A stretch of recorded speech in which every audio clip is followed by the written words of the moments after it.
If you're out on the internet to look for advice on what diet you should follow, is it keto? Is it, that carnivore diet that all doctors are opposing? Is it a vegetarian diet? Is it a vegan diet? Is it this? Is it that?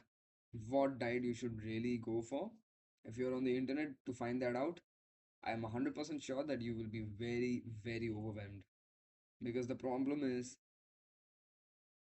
and I love how Naval Ravikant states it in his book, The Almanac of Naval Ravikant. It's not exactly written by him, it's written by Eric Thompson, but it's about him. And he states how diets have a very political standpoint, just like how every person in who's involved in the politics, they believe that they are the person who's the right and the other and everybody else are wrong.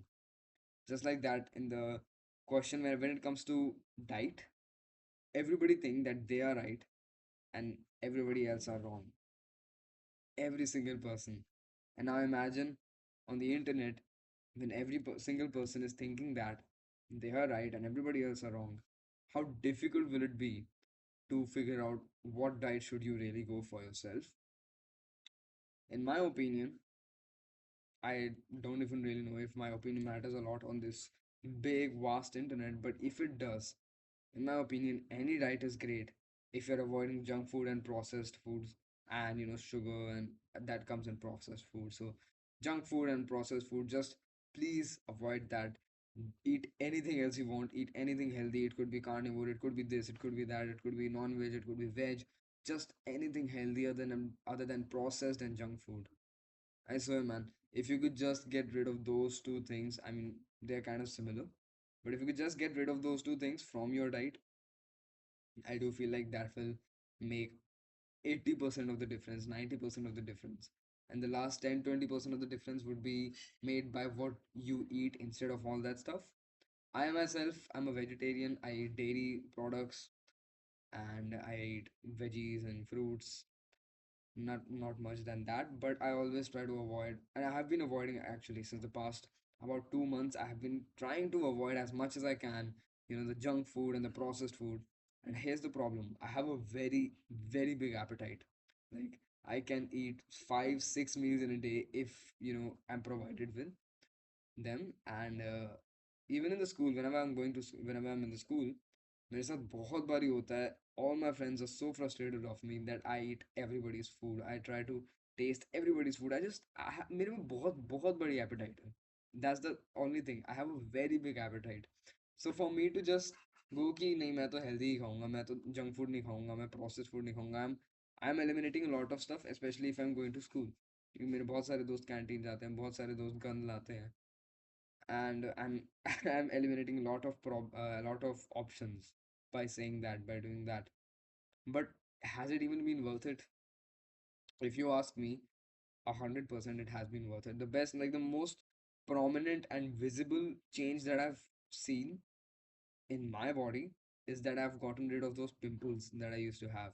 Even though now you can see some pimples right here, I think that's a pimple. I think that is a pimple mark, not a pimple.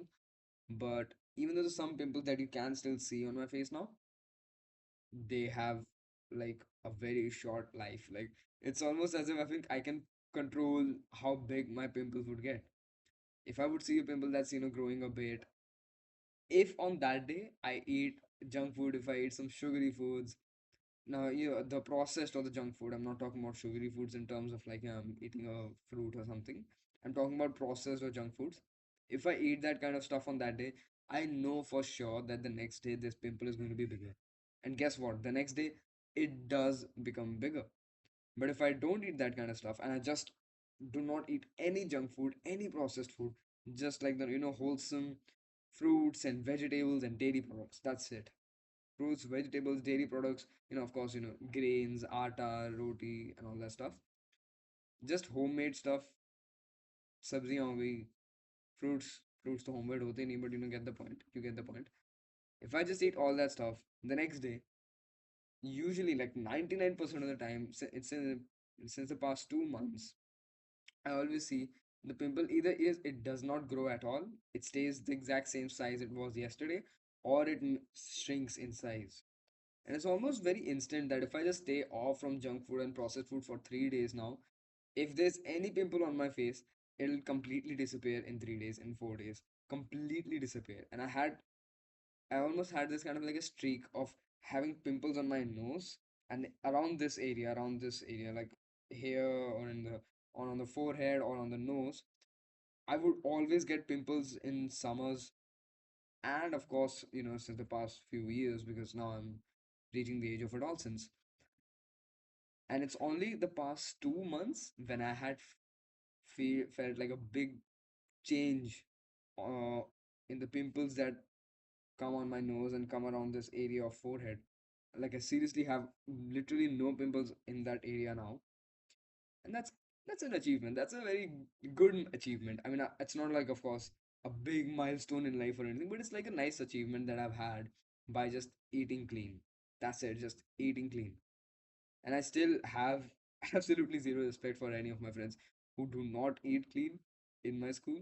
And this happens very often. I have a big appetite. Once again, a lot of my friends bring stuff that I'm very tempted to eat, but I do not eat it. I have to gain some self-control, some some amount of self-respect to stop myself from eating random emulsifying agents and naturally nature identical substances and flavors.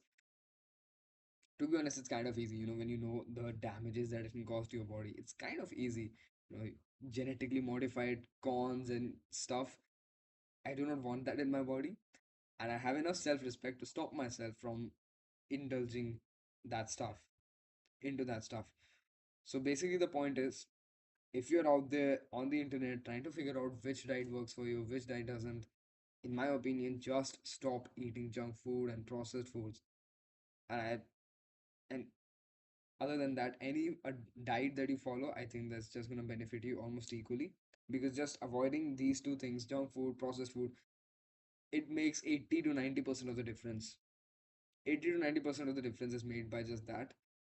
And then over time, like about not 2 months, of course, I haven't felt it yet, but I feel like 1 year, 5 years, your taste buds will reset back to normal, because I don't think that stuff that we do eat these days in the modern world, that's quite normalized, the chips and the chocolates and all that stuff. Chips is okay, but like the chocolates, I don't think they're actually that tasty to a person who has never tasted it ever before.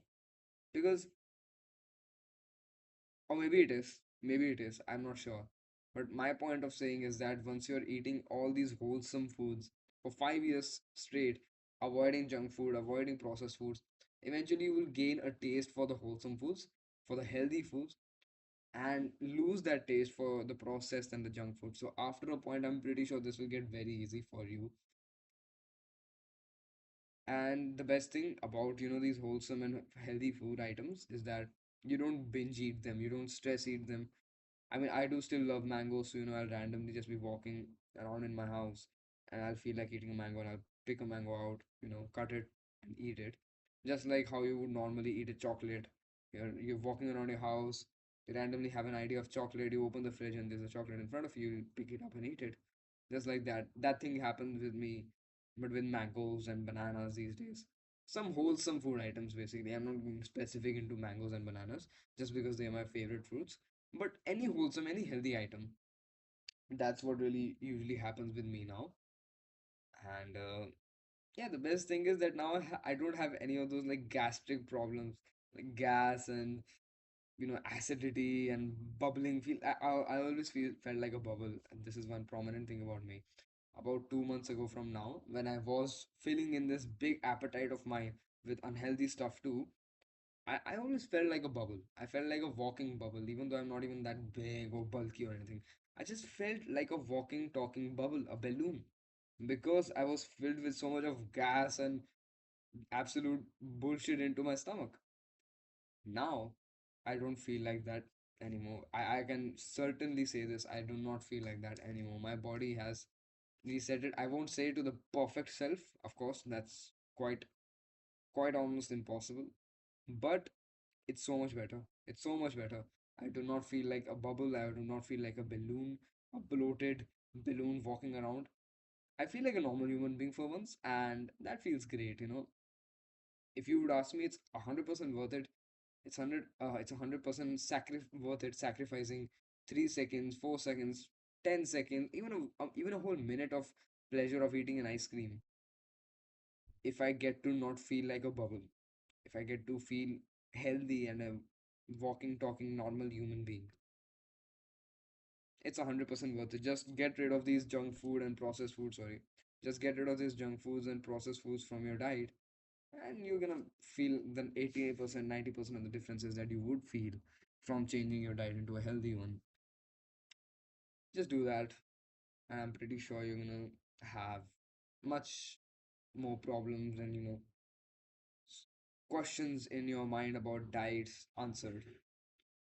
Anyways, I hope this video helped you indulge in the YouTube metrics so that it helps me to subscribe the channel if you feel like it, of course. I'll see you in the next one. Goodbye. Jai Shri Krishna.